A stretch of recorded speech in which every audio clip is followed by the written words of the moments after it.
Hey friends, how are you? Hope you're well and you've had a good week. Mine has been okay. I've had some good days, some not so brilliant days, but that's the way it goes. This is my second attempt at doing this. I was halfway through recording the first video, and we have the gas engineer in at the moment doing like a full service, and there's something wrong with our hob, so he's fixed that. And he needed to go up into the loft, and the loft hatch door is just outside my bedroom door. And we've got a ladder, so he needed to come into my room partly to get up. And I thought I'd re-put the video on to start recording again.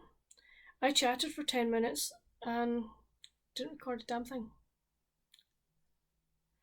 Yo, such is the fun of doing YouTube videos, isn't it, guys? Anyway, this week has been quite good. I've read four books and a novella, so I'm quite chuffed with that, and started another one.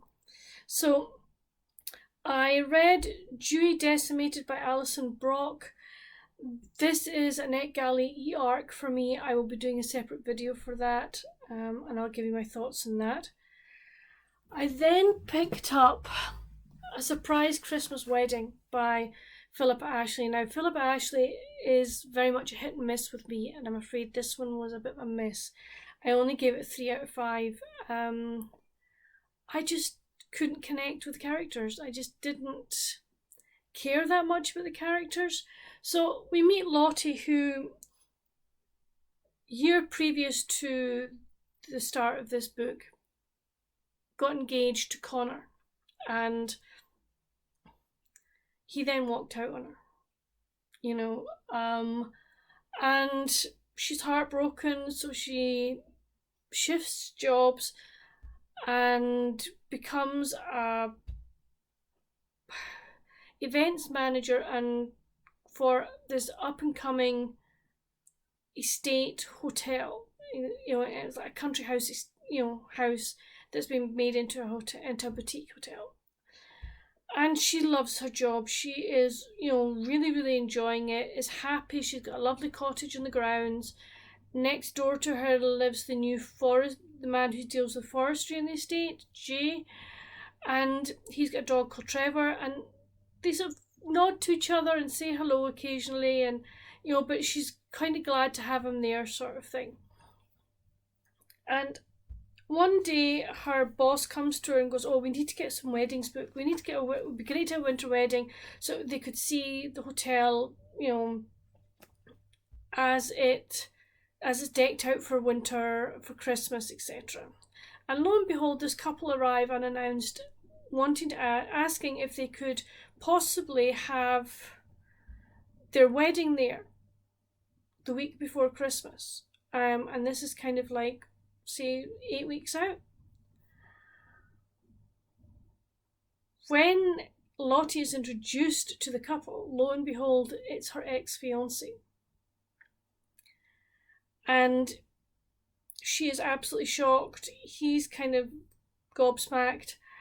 And he asks various things of her that she's like, "Oh no, you don't do that. You're not nice. You're a creepy man. Don't like you.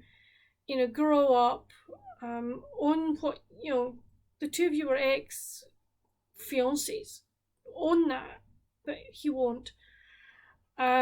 So that sets off a chain of events.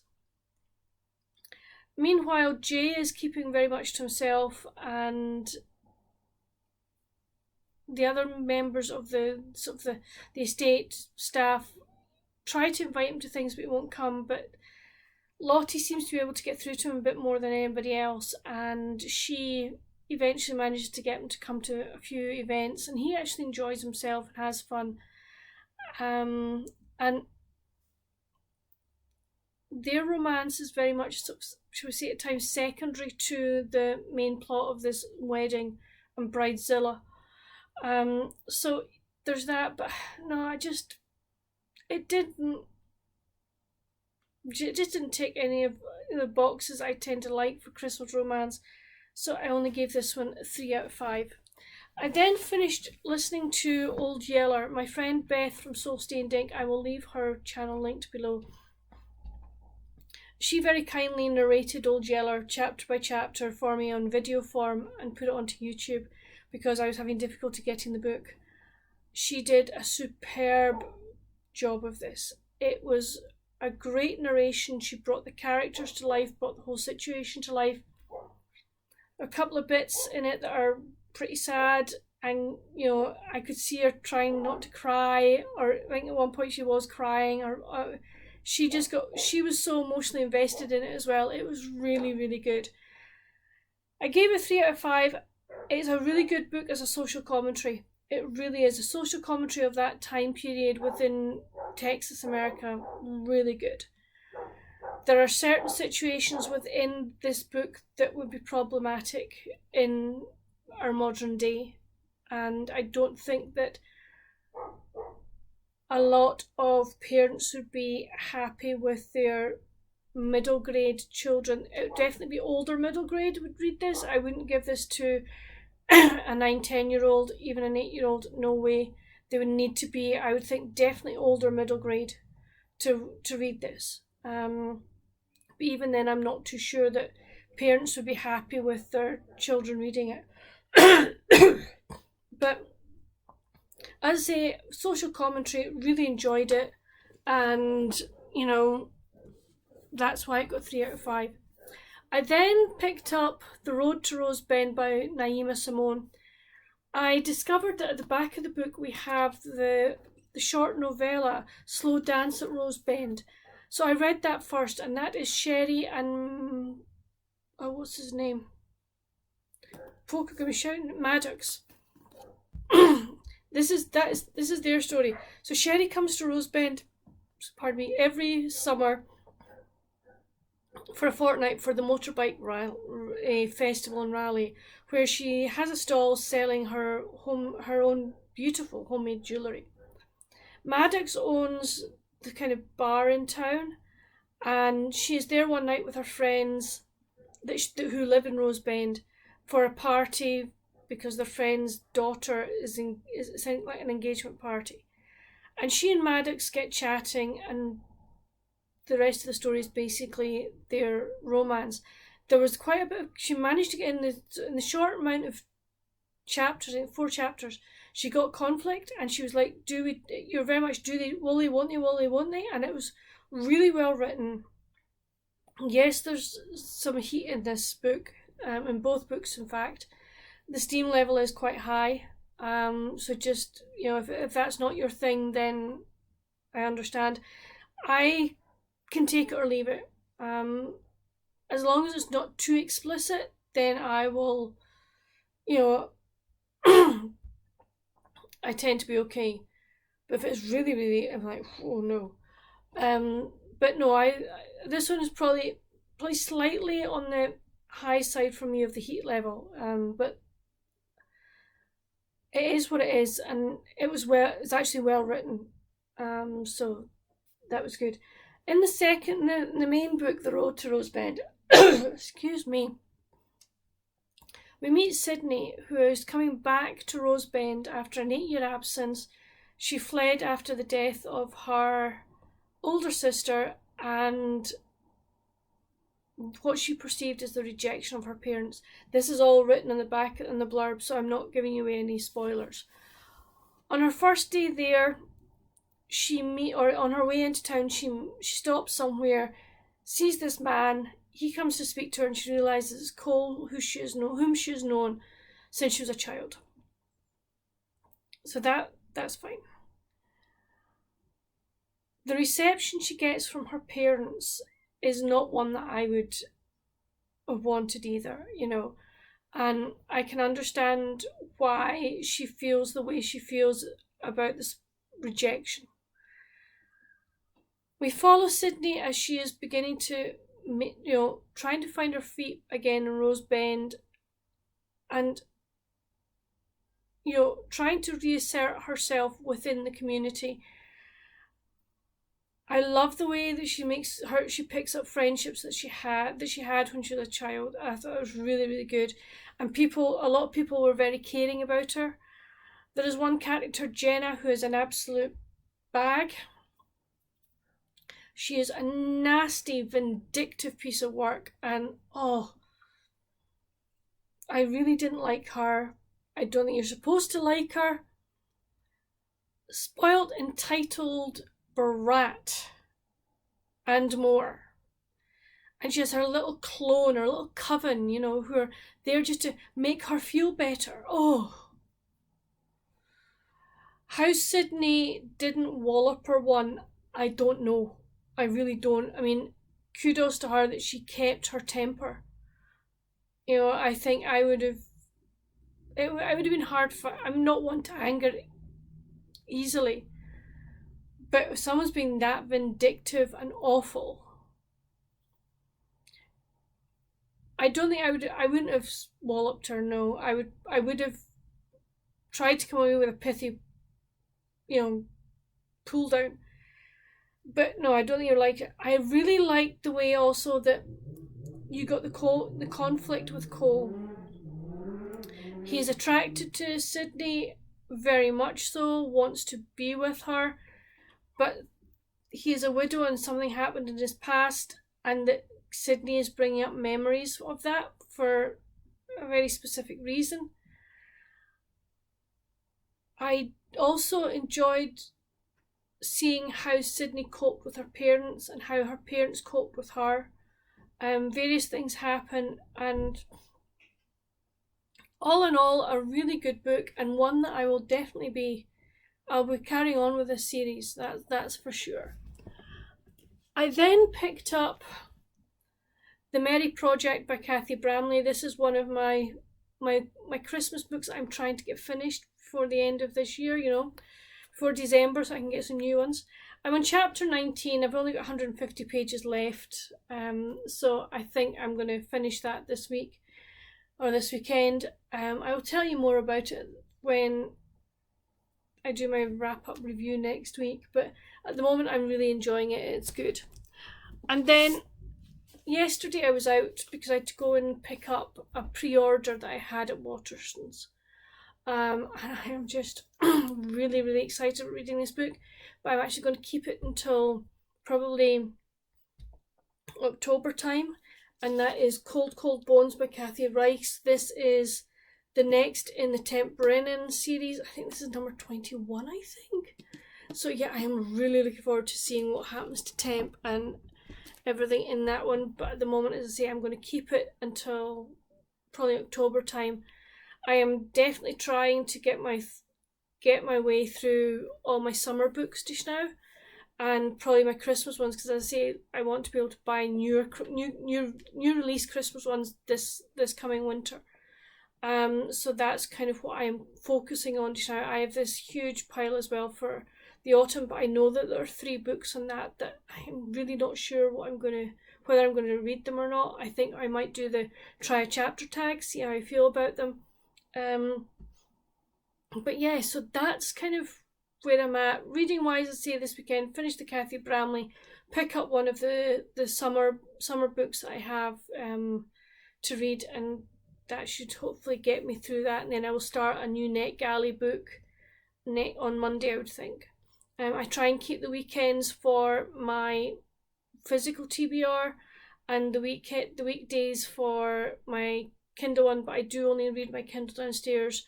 I tend not to read it at bedtime because even with the blue light off, I still feel it does make me sleep. I probably take longer to sleep than I normally do reading my Kindle at night, but that's fine. That's okay by me. So hopefully do that. What else am I going to do this weekend? There'll be athletics on, there'll be rugby on. The European Championships are on, so there's athletics and swimming, so that'll be fine. I'll watch that. I've got lasagna to make. I'll probably do some tidying up, but as I say, I'm not wanting to do a lot. I was out yesterday, as I said, and it just shattered me. I slept for an hour when I came back because I'm just so tired. Thankfully, heat-wise, today is a lot cooler. It's only about 17 degrees and it's misty, which is fine. Yesterday we got up to 28 and just way, way too hot. I think it was something like 23 or something overnight in the house. And just like, and that was with windows and everything open. We kept the windows shut and blinds down to try and keep the house cool. But even with that, it was 23 degrees in the house. So yeah, too hot for my poor body. Oh dear. I might need a nap later on anyway. I feel quite tired. So that's kind of my plans. What are you going to be doing this weekend? I'd love to know. What are you reading this weekend? Again, let me know. And have you read any of the books that I've mentioned, and what were you reading this week? I would love to know. I'm going to tag onto this a video. I made some double chocolate orange muffins this week and I videoed it, so I'll tag that onto the end of this video. So I really hope you enjoy that, and if you make them, I would really like to know. But until my next video, friends, stay safe and happy reading. Bye. Hey friends, well I decided I'm going to make some double chocolate chip and orange muffins for our dinner tonight. Hold on, there goes the front doorbell. I'll be back in a minute. Yeah, so that was our neighbour. They have hens, so he brought us around some eggs because we give them some lettuce. So yeah, as I say, I'm making some chocolate chip muffins. The recipe I'm using is from a book called Muffins Fast and Fantastic by Susam Reimer. So this is my muffin book. So yeah, so I'm making the chocolate one. So yeah, you should be able to still get this book on Amazon. So I've got all my dry ingredients in this bowl. So there's the flour, the baking soda and everything else, and the chocolate chips and the cocoa. As per normal, I have half the amount of sugar that we have in here.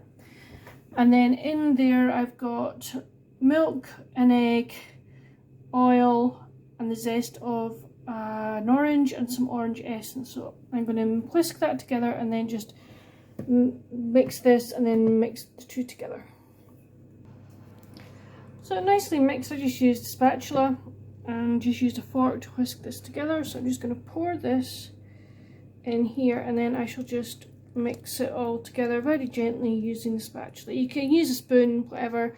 I just happen to have a spatula handy, so I'm just going to gently mix it. So that's it, nice and mixed. Oh, the smell is lovely actually. And then I'm going to get my handy dandy ice cream scoop and I'm just going to scoop into the muffin cases.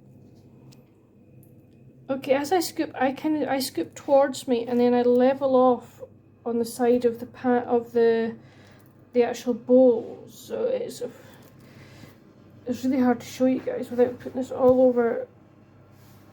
There we go. It's not exactly brilliant, but you get a fairly level scoop, which is great. So before I put this on the floor everywhere, I'm going to just keep going. As you can see, I managed to get 12. The recipe says you'll get about 10 to 12, so I managed to get 12 out of that, which is really good. So the oven is ready, so I'm going to put them in. And I will let you see what they look like when they come out. Hold on, I'm going over to check the recipe a minute.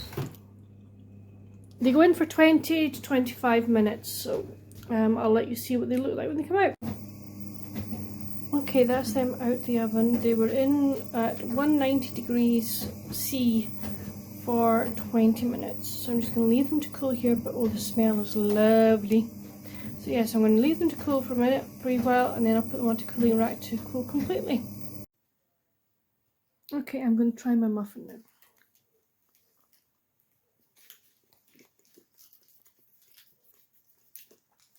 now. Nice. I like the chocolate. It's really chocolatey flavour.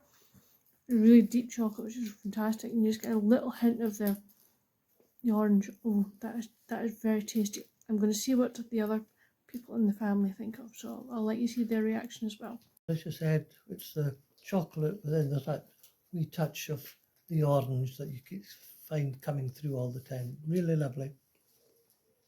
Mama? Can't get the paper any cleaner. So what do you think so far? Super. So are we keeping these ones? No, we're eating them. No, but I mean, are we keeping the recipe? Oh, yes. Okay, that's cool. So what I will do is I will leave a link. I'll try and find the book on that well-known book site that you can find online, so you can see so you can actually see what it's called. I'll leave the name of it, etc. down below as well in the description box. But if you make these, I'd really like to know and what you think of them. But hope you've enjoyed this wee bit of the video.